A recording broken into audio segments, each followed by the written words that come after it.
28 de julio, en el nombre del Padre, y del Hijo, y del Espíritu Santo. Amén. La Ciprensa nos recuerda que entre otros santos del día, hoy podemos recordar a Santa Alfonsa de la Inmaculada Concepción y a San Víctor I, Papa. Empezamos por Santa Alfonsa de la Inmaculada Concepción. Santa Alfonsa de la Inmaculada Concepción nació en Cudamalur, en la región de Arpocara, en la diócesis de Changanacheri, India, el 19 de agosto de 1910, de la antigua y noble familia de los Mutatupadaptu. En su nacimiento, la vida de la santa estuvo marcada por la cruz, que se le revelará progresivamente como el único camino para conformarse con Cristo. La mamá, María Putukari, la dio a luz prematuramente, al 8º mes de embarazo. Después del susto provocado por una serpiente que se le enrolló a la cintura mientras dormía, 8 días después, es decir, el 28 de agosto, la pequeña venía bautizada según el rito siro-malabar por el párroco Padre José Chakalayil y recibía el nombre de Anakuti, diminutivo de Ana. Era la última de 5 hermanos. Transcurridos apenas 3 meses, murió la madre. Anakuti pasó sus primeros años en casa de los abuelos en Elumparambil. Allí vivió un tiempo particularmente feliz para su formación humana y cristiana, durante el cual aparecieron en ella los primeros gérmenes de vocación. La abuela, mujer piadosa y caritativa, le comunicó la alegría de la fe, el amor a la oración, el impulso de la caridad para con los pobres. A los 5 años la niña sabía ya guiar con entusiasmo infantil la oración vespertina de la familia reunida, según el uso siro-malabar, en la sala de oración. El 11 de noviembre de 1917, Anakuti recibió por primera vez el pan eucarístico. Decía a sus amigas: ¿saben por qué estoy particularmente contenta? Porque tengo a Jesús en mi corazón. Y en una carta a su padre espiritual del 30 de noviembre de 1943 le había confiado: desde la edad de 7 años no soy más mía. Me he dedicado toda a mi esposo divino. Lo sabe bien su reverencia. El mismo año de 1917 comenzó a frecuentar la escuela elemental de Tonankuzi, donde estableció una sincera amistad también con los niños hinduistas. Acabado el primer ciclo de instrucción en 1920, viene el tiempo de trasladarse a Mutuchira, a casa de la tía de Ana Murikal, a la que la mamá la había encomendado antes de morir como madre adoptiva. La tía era una mujer severa y exigente, con tratos despóticos y violentos. Exigía a Anakuti la obediencia a sus más mínimas disposiciones y deseos. Asiduo a las prácticas religiosas, acompañaba a la sobrina, pero no compartía la amistad de la joven con las carmelitas del monasterio vecino, ni sus largas jornadas de oración al pie del altar. Sin embargo, estaba bien determinada a procurar un ventajoso matrimonio a Anakuti, obstaculizando los claros signos de su vocación religiosa. La virtud de la santa se manifestó en aceptar esta severa y rígida educación como una senda de humildad y paciencia por amor a Cristo, resistiendo tenazmente los reiterados intentos de noviazgo a los que buscaba obligarla la tía. Para sustraerse al compromiso de matrimonio, Anakuti llegó al punto de provocarse voluntariamente una gravísima quemadura poniendo el pie en brasas ardientes. Mi noviazgo estuvo determinado cuando tenía 13 años cumplidos. ¿Qué podía hacer para evitarlo? Oré toda la noche. Entonces me vino una idea. Si mi cuerpo hubiese estado un poco desfigurado, ninguno me habría querido. Cuánto he sufrido, y todo lo ofrecí por mi gran intención. El propósito de disimular su singular belleza no valió del todo para librarla de las atenciones de los pretendientes. También en los años siguientes debió defender la propia vocación, incluso durante el año de prueba, cuando se intentó darla en matrimonio con la complicidad de la misma maestra de formación. Oh vocación que he recibido, ¿dónde mi buen Dios? Dios vio el dolor de mi ánimo aquel día. Dios alejó las dificultades y me afianzó en este estado religioso. Fue el padre Giacomo Murichken, su confesor, quien la orientó hacia la espiritualidad franciscana y para hacerla conocer la congregación de las franciscanas clarisas.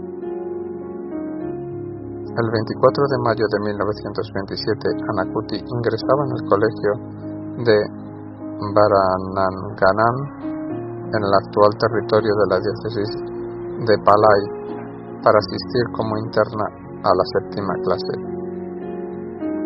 El año siguiente, el 2 de agosto de 1928, Anakuti iniciaba el postulantado tomando el nombre de Alfonsa de la Inmaculada Concepción en honor a San Alfonso de Ligorio, celebrado aquel día. El 19 de mayo de 1930 fue la vestición religiosa durante la primera visita pastoral a Varananganam del obispo Mar Giacomo Kalacherry. El periodo de 1930-1935 estuvo marcado por graves enfermedades y sufrimientos morales. Pudo enseñar a los niños de la escuela de Bakakat solo el año escolar de 1932-1933. Después, a causa de su debilidad, desempeña la tarea de auxiliar, enseñante y de catequista en la parroquia. Estuvo encargada también como secretaria, sobre todo para escribir cartas oficiales, por su hermosa letra. En 1934 fue introducido en la congregación de las franciscanas clarisas el noviciado canónico. Deseando comenzarlo de inmediato, a consecuencia de su inestable salud, fue admitida hasta el 12 de agosto de 1935. Casi una semana después de comenzado el noviciado, se presentaron hemorragias de la nariz y de los ojos, con profundo agotamiento orgánico y también con llagas purulentas en las piernas.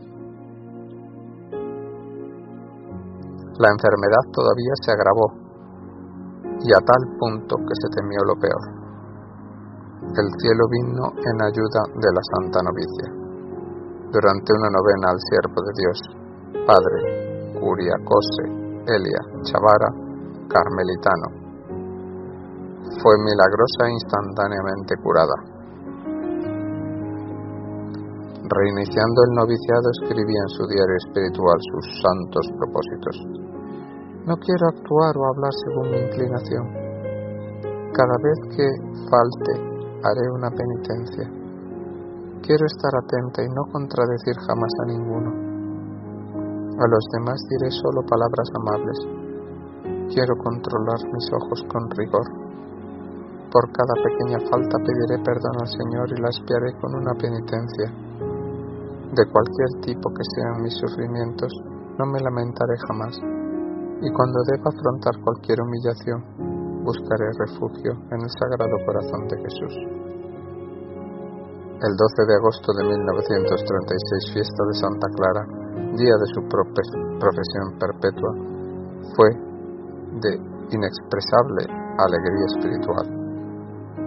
Se realizaba el deseo largamente guardado en su corazón y confiado a su hermana Isabel, cuando apenas tenía 12 años. Jesús es mi único esposo y ningún otro. Pero Jesús quería conducir a su esposa a la perfección por el camino del sufrimiento. Hice mi profesión perpetua el 12 de agosto de 1936 y vine aquí, a Baranangam, el día 14 siguiente. Desde aquel tiempo parece que me ha sido confiada una parte de la cruz de Cristo. Ocasiones de sufrir me vienen en abundancia. Tengo un gran deseo de sufrir con alegría. Parece que mi esposo quiere cumplir este deseo. Hubo una serie de enfermedades dolorosas. Una fiebre tifoidea, una pulmonía doble y lo más grave, un shock nervioso por el susto al ver a un ladrón la noche del 18 de octubre de 1940. El estado de postración física se prolongó cerca de un año, durante el cual no estuvo en grado de leer ni de escribir. En toda situación, Sor Alfonsa mantuvo una gran reserva y una actitud caritativa hacia las hermanas, soportando en silencio sus sufrimientos. En 1945, sus enfermedades tuvieron un ataque violento. Un tumor difundido en todo el organismo transformó su último año de vida en una continua agonía. Una gastroenteritis con complicación al hígado le provocaba violentas convulsiones con vómitos, hasta 40 veces al día. Siento que el Señor me ha destinado a hacer una oblación, un sacrificio de sufrimiento. Considero el día en que no he sufrido como un día perdido por mí. En esta actitud de víctima por amor al Señor, contenta hasta el último momento y con la sonrisa de la inocencia siempre impresa en sus labios, Sor Alfonsa terminó serenamente y con alegría su camino terreno en el convento de las franciscanas clarisas en Baranangam a las 12:30 horas del 28 de julio de 1946, dejando el recuerdo de una hermana llena de amor y santa. El 8 de febrero de 1986, Alfonsa de la Inmaculada Concepción fue proclamada beata por el Papa Juan Pablo II en Kottayam, India. Bendita Santa Alfonsa de la Inmaculada Concepción, ruega por nosotros pecadores. Amén. Y recordamos también a San Víctor I, Papa. San Víctor, originario de África, sucedió en el pontificado a San Eleuterio hacia el año 189. Afrontó eficazmente sus grandes dificultades de la época. Por ejemplo, ciertos cristianos del Asia que vivían en Roma insistían en celebrar la Pascua según su propia tradición, aunque no fuese domingo. Como ciertos obispos de Asia los apoyasen, San Víctor los amenazó con la excomunión. Otra de las dificultades que tuvo que enfrentar fue la enseñanza de Teodoto, quien sostenía que Jesucristo era simplemente un hombre dotado de poderes sobrenaturales, pero un hombre. San Víctor murió antes de que comenzase la persecución de Septimio Severo. Pero las persecuciones que debió sufrir por su enérgico celo para defender la fe le merecen el título de mártir. Según San Jerónimo, este santo fue el primero en celebrar los sagrados misterios en latín. Bendito San Víctor I, ruega por nosotros pecadores. Amén.